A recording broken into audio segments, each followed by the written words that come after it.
अस्सलाम वालेकुम। आज का हमारा टॉपिक है कि when any act ordinance and notification come into force, कि कब कोई एक्ट ऑर्डिनेंस या नोटिफिकेशन मादे वजूद में आता है। तो सबसे पहले तो इसमें रेलिवेंट लॉ जो है वो कॉन्स्टिट्यूशन का आर्टिकल 75 116 जो आर्टिकल है, यानी 75 जो है वो सेंट्रल एक्ट के मतलब है और सेंट्रल लॉज के मतलब है, और 116 जो है वो सूबाई के मतलब है। अब इसका क्रॉस रेफरेंस आर्टिकल जो है वो जनरल क्लासेस एक्ट का सेक्शन 5 है, और जो west Pakistan general classes act 1956 का सेक्शन 3 है। क्रॉस रेफरेंस इसमें आर्टिकल 12 कॉन्स्टिट्यूशन ऑफ पाकिस्तान है। देखिए, कोई भी कानून एक्ट या है मरकज़ी हो या सूबाई सदारती आर्डिनेंस हो या फिर नोटिफिकेशन हो, आर्डर हो, इस वक्त माज़ वजूद में आएगा जिस दिन सदर या गवर्नर उसकी मंजूरी देगा, या फिर उस दिन जिस दिन उसकी इन्फोर्समेंट की तारीख फराम की गई हो। जैसे कि मिसाल के तौर पर कानून शहादत 1984 पर तारीख जो है वो 24 अक्टूबर 1984 दर्ज है, लिहाजा ये ऑर्डिनेंस जो है इस तारीख से नफ्जुल अमल है। या फिर तीसरी सूरत है कि जैसे कि west Pakistan general classes act का सेक्शन 3 जो ये कहता है कि जिस दिन ऑफिशियल गज़ट में पब्लिश हो। अब ऑफिशियल गज़ट ऑफ पाकिस्तान जो है ये 1953 में जो है ये बना था, इसकी तारीख है 29 मई। और इसी तरह ये सूबाई ऑफिशियल गज़ट भी होता है जिसमें तमाम नोटिफिकेशन, लॉ, SOR वगैरह जो होते हैं उसमें पब्लिश होते हैं। अब देखिए कि बामुताबिक आर्टिकल 12 बुनियादी हकूक़ में शामिल है कि अगर कोई ऑफेंस हुआ हो, उसके बाद कोई सज़ा पेनल्टी इस जुर्म की तब्दील हो चुकी हो, बढ़ा दी गई हो, तो उस मुतलका कानून या फिर वो मुतलका कानून तब्दील हो गया हो तो इसका असर मुल्ज़म पर नहीं पड़ेगा। और इसको कहते हैं कि रेट्रोस्पेक्टिव पनिशमेंट, यानी कि किसी शख्स ने कोई फेल किया, कोई जुर्म किया, एक्ट और ओमिशन की, उस वक़्त जो उसकी सज़ा थी वो कोई और थी, लेकिन बाद में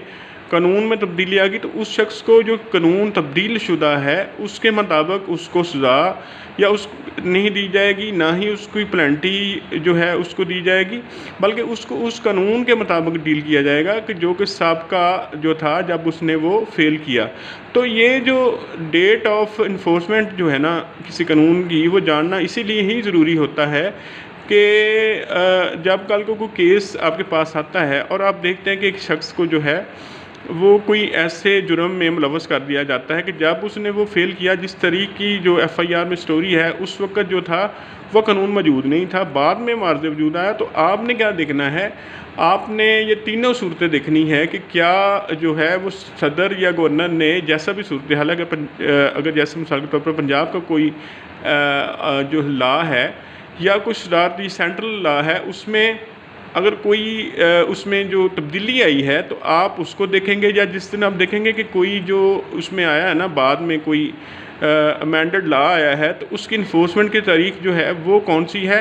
या फिर यह तीसरी सूरत आपने देखा कि ऑफिशियल गज़ट में किस दिन जो है वो पब्लिश हुआ, तो आप उसमें अदालत में कहेंगे कि जनाब ये देखिए आर्टिकल 12 हमें इसकी प्रोटेक्शन देता है रेट्रोस्पेक्टिव पनिशमेंट की, कि जनाब हमारा जो क्लाइंट है जिस दिन इसको अलेज्ड ऑफेंस के इस पर जो है इसको मनसूख किया गया है, तो उस वक़्त ये जो लॉ जो था ये तो है ही नहीं था, ये तो बाद में आया है।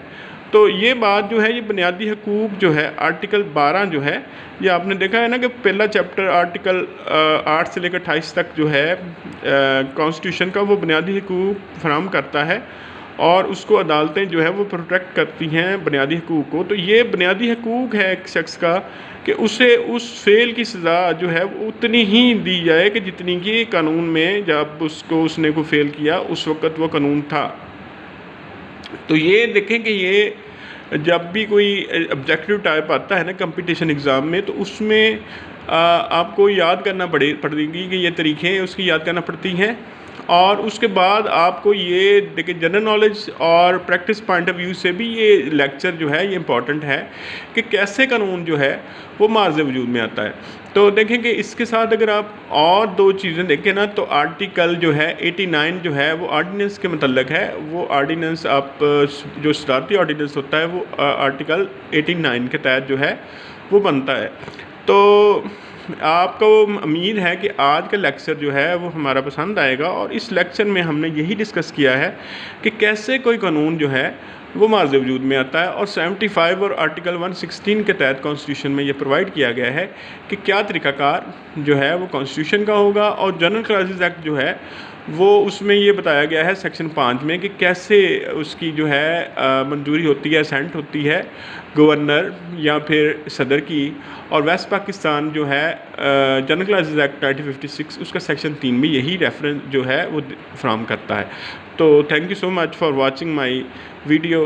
और मुझे उम्मीद है कि 258 के करीब मेरी जो वीडियोस हो चुकी हैं, आप इसको सबको ज़रूर देखेंगे, चैनल को सब्सक्राइब करेंगे और बेल का बटन दबाएंगे और कमेंट सेक्शन में मुझे अपनी आराय से ज़रूर नवाजेंगे। Thank you so much.